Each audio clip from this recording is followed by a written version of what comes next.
Alam ninyo, sa kauna-unahang pagkakataon, ako po ay humihingi ngayon ng patawad.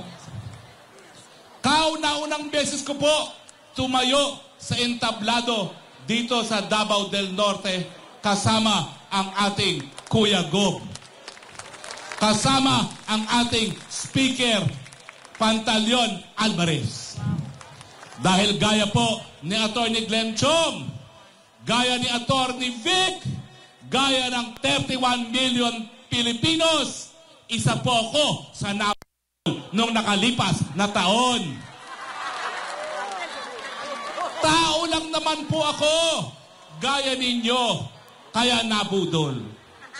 Ang akala ko, ang pagiging presidente, madadala sa pagkabubuting tao, pagkabait ng isang tao.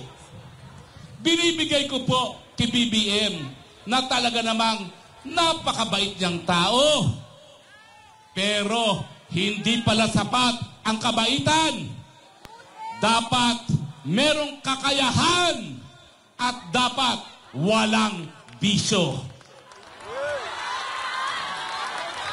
Gaya ng 31 million na mga Pilipino, ang sabi ko, gaya ng special ate to the President, Senator Amy Marcos, bihira na mabigyan ng isang pamilya ng pangalawang pagkakataon.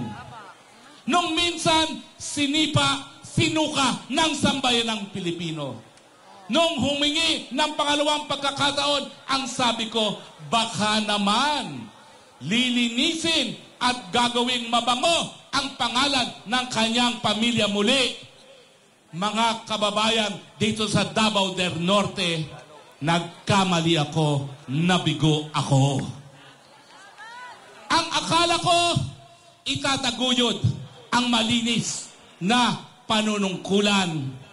Wala pa atang 3 buwan sa pwesto, nagkaroon na ng maanumalyang sugar order kung saan bilyon-bilyon ang kinita ng mga cronies. Yun pala, natapos ang panahon ng Marcos Sr. cronies. Ngayon naman, nagsimula ang Marcos Jr. cronies. Ang akala natin at ang sabi niya nung kampanya, ipagpapatuloy niya ang build ni dating Presidente Rodrigo Roa Duterte. Ano nang nangyari sa build? Ngayon, bayad. Pati congressmen, hinihinga ng bayad para sa proyekto. Alam yan ni Speaker Alvarez. Sa kauna-unahang pagkakataon sa ating kasaysayan, pati congressmen, kinakailangan magbayad sa proyekto.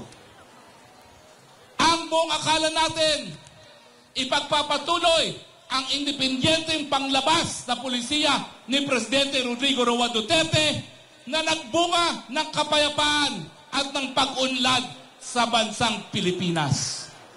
Sa panahon ni Presidente Duterte, lumago ang mga negosyo sa pamamagitan ng kapital, pangangalakal at turismo galing sa China. Lahat yan nawala na parang bula.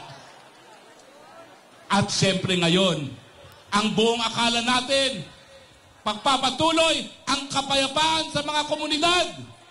Pero ngayon, bumalik ang droga at ngayon, tayo po ngayon ay makakaladkad sa isang gera kung saan ang mahihirap na Pilipino ang mamamatay dahil pag nagkagera, ang kanyang pamilya, ang kanyang mga cronies, lahat tatakbo sa Amerika.